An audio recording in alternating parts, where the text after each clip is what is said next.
Ayurveda. História de hoje. Os planos de Deus. Oi gente, feliz sábado. Eu sou Elidávila e eu sou pedagoga e eu sou casada com o David, enfermeiro. Meu marido tinha o desejo de fazer outra faculdade, então ele passou na Univasf, aqui de Juazeiro, para Engenharia da Computação. Acontece que nos nossos planos eu ficaria em Capim Grosso para terminar o ano letivo e também não tinha planos, assim, tinha vontade, mas não tinha planos de vir morar aqui. Não via meios, não via formas disso acontecer. Então eu sabia, ou eu achava que eu deveria ficar em Capim Grosso trabalhando, fazendo a renda que seria necessária para que ele pudesse estudar aqui, já que o curso dele é tempo integral, então é o dia inteiro. Então a gente começou a orar e colocar nas mãos de Deus. Na verdade a gente sempre orou, mas a gente intensificou as orações para que a gente agora pudesse, de certa forma, voltar a estar juntos. Então foi quando eu ainda estava cheia de dúvidas, com muito medo do futuro, de como seria, do que aconteceria com a gente.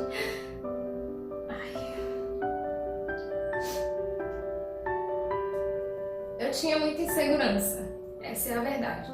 Eu não sabia se essa era a vontade de Deus. Assim, eu sabia que era a vontade de Deus que ele fizesse algo que me deixasse feliz.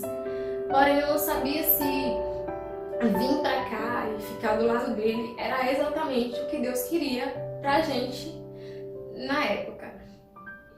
Eu gostava de sair do trabalho e ficar rodando pela rua. Eu vagava, na verdade, pelas ruas, conversando com Deus. Era assim que eu encontrava a minha paz, sabe, meu momento. Era um momento de silêncio que eu podia ficar conversando com Deus. Então eu andava pelas ruas e ficava entrando e saindo em ruas, enrolando para chegar em casa. Então, um dia, saindo do trabalho, encontrei com a Projamile. Bem, um dia retornando do trabalho, encontrei a Elidávila, que também estava retornando do seu trabalho, e conversando ali sobre o nosso cansaço. Já estava chegando o final do ano, e aí ela começou a me contar a situação que ela estava passando, distante do esposo, sentindo muita saudade, com vontade de estar junto, mas com medo de sair, abandonar seu emprego que já era certo aqui em Capim Grosso, para ir aventurar um novo emprego. Falou também da sua vontade de ser uma empreendedora, mas assim ainda causava muito medo, ainda assustava muito.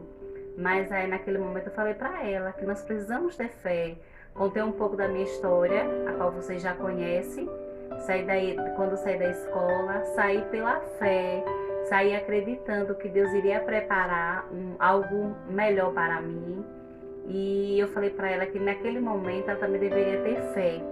Muitas vezes Deus tem preparado bênçãos para a nossa vida, só que nós temos a comodidade, a zona de conforto, e a gente fica ali com medo de experimentar o novo. E Deus, ele diz que faz tudo novo de novo na nossa vida, mas nós precisamos também fazer a nossa parte. Ela falou comigo exatamente as coisas que eu estava questionando para Deus, sem eu ter dito para ela exatamente o que eu tinha questionado para Deus. E tudo aquilo começou a me tocar e eu me emocionei muito. Eu senti que Deus usou ela naquele momento para falar comigo e dizer: tem fé, garota, vai dar tudo certo e só tenta. Então, eu vim para Juazeiro, deixei currículos em todas as escolas que eu conhecia e saí distribuindo meus currículos em todos os lugares. Estava já começando o período letivo de matrículas. Em janeiro, as aulas, no final de janeiro aqui as aulas já começam, e eu já estava ficando preocupada no início de janeiro, porque até então eu não tinha sido chamada para nenhuma entrevista. E eu comecei a ficar muito ansiosa. Meu Deus, parece que não é isso. Parece que não é isso que o Senhor quer para mim. Mas aí a gente já tinha o plano do ateliê como segunda renda, porque já que agora não teríamos mais o salário do meu marido, agora seria só o meu salário, então a gente ia precisar de uma renda extra. Então a gente pensou, vamos pegar parte do dinheiro que a gente havia economizado ao longo dos anos, e com esse dinheiro a gente compra máquinas e materiais para poder confeccionar produtos para vender, artesanato. Então eu comecei, a gente começou a comprar máquinas, a buscar conhecimento, a treinar, tudo que fosse possível para que eu tivesse o conhecimento necessário para fazer o que a gente estava se propondo a fazer. Mas aí, esse era o plano da segunda renda, ou seja, da renda extra. A minha grande garantia era o salário fixo como professora. Até então, janeiro, e nada de nenhuma entrevista aparecia. A minha amiga Paty veio passar parte das férias dela com a gente e ela falou assim: amiga, no feriado de carnaval eu vim visitar vocês. E eu digo: não, amor, você vem comigo visitar a David. Ela disse: não, eu venho visitar vocês. Você vai ficar? Sim. Você vai dar certo aqui, sim. Tenha fé. E eu disse: amiga, eu tenho fé que se Deus quiser, vai dar certo e eu vou ficar. Mas e se Deus não quiser? Se eu tivesse ao menos uma entrevista, eu ia dizer: tá, eu vou dar o meu melhor e vai dar certo, com fé em Deus. Mas nenhuma entrevista eu tenho, então eu vou ter fé em quê? E alguns dias depois, eu fui chamada por uma escola daqui para uma entrevista. Então, exatamente que eu falei para Deus, eu falei também para minha amiga, assim, se eu tivesse pelo menos uma entrevista, eu ia saber que tenho alguma chance aqui. E então surgiu a bendita entrevista que eu tanto questionava para Deus que eu não tinha. Eu fui para a primeira reunião da entrevista e nessa reunião eu descobri que não era uma entrevista, era na verdade um processo seletivo. A escola escolhia os melhores currículos e fazia assim uma seletiva entre os candidatos. Eu passei em primeiro lugar por todos os processos e quando encerrou o último processo, uma das donas da escola elogiou muito a minha postura e disse que estava ansiosa e me perguntou se eu tinha disponibilidade para 2 turnos. Nossa, eu fiquei tão feliz, eu fui agradecendo, eu fui orando a Deus, eu disse: meu Deus, é isso, graças a Deus eu encontrei e eu vou trabalhar, achei meu emprego. Porém, eu não pude assumir o cargo oferecido pela escola por conta do trabalho aos sábados. Janeiro acabou, começou fevereiro e tudo que eu não tinha entrevistas mais, não tinha processo seletivo, não tinha nada. Tudo que eu tinha era máquinas, que foi o dinheiro que a gente empregou nas máquinas e no material. E agora só restava trabalhar. Então, o que era para ser a nossa renda extra se tornou nossa única renda.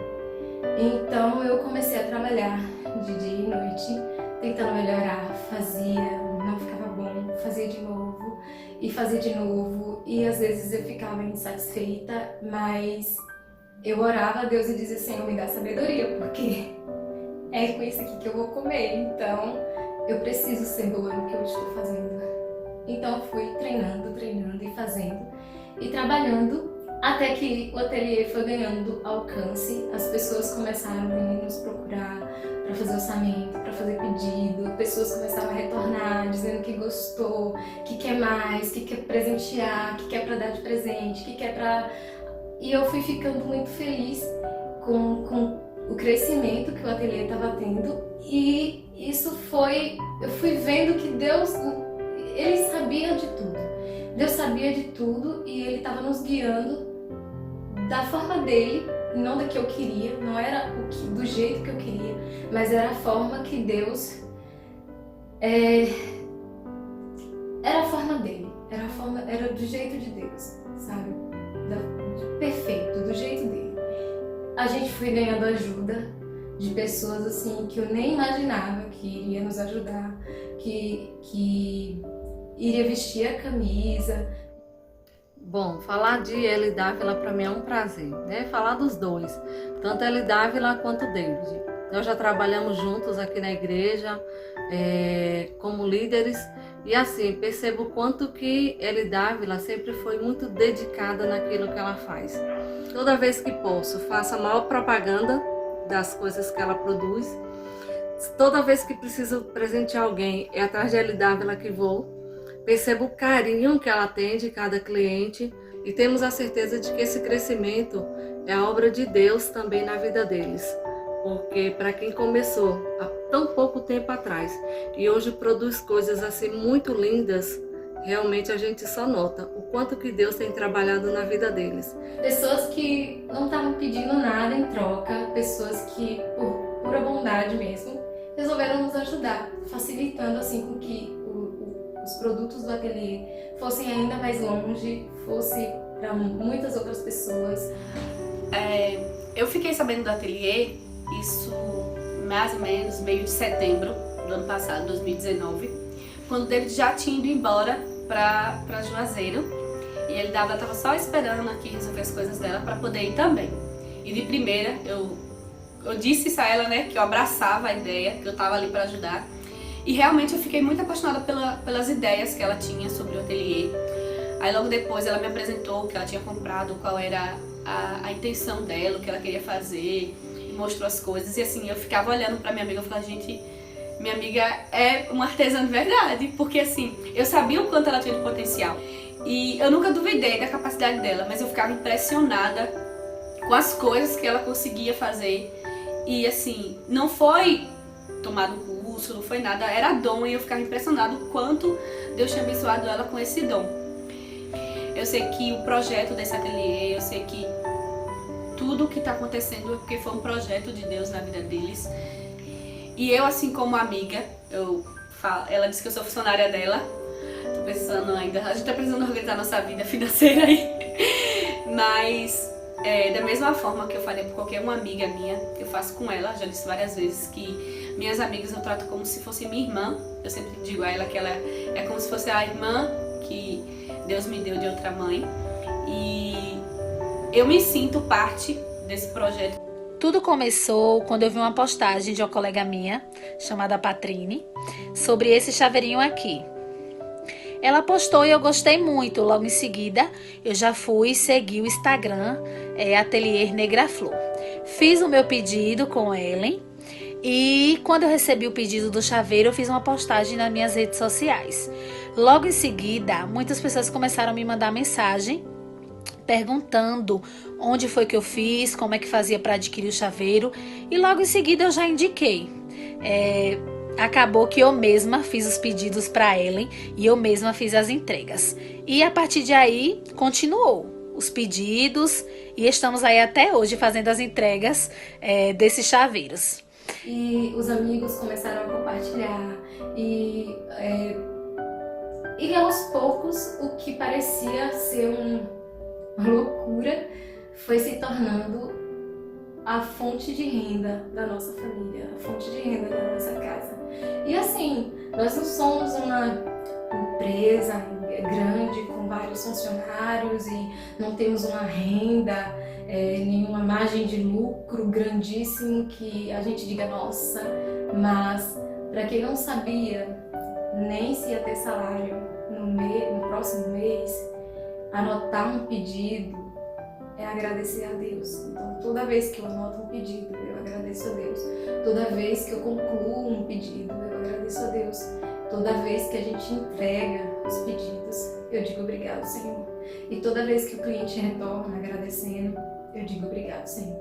Então, essa não é a história de um ateliê de sucesso. É a história de uma pessoa que estava com muito medo do futuro, mas que Deus tem guiado, Deus tem colocado a sua mão na frente, e eu olho isso hoje e digo, é verdade. Mesmo com a pandemia, mesmo todos os comércios parando, mesmo pessoas fechando suas empresas, grandes empresas aqui sendo fechadas, todo mês tinha aquele pedido que a gente dizia, ufa, aliviou, graças a esse pedido que chegou. Então, a gente é uma prova imensa do cuidado e do cuidado de Deus, sabe? Que você não tenha dúvida em nenhum momento da proteção e do cuidado de Deus, e coisas que às vezes parecem insignificantes, mas Deus está ainda assim cuidando de você e protegendo você. Às vezes não da forma que você quer, às vezes não da forma que você planejou, não foi em nenhum momento da forma que eu planejei, mas em todos os momentos nós fomos abençoados por Deus. E por isso nós somos felizes.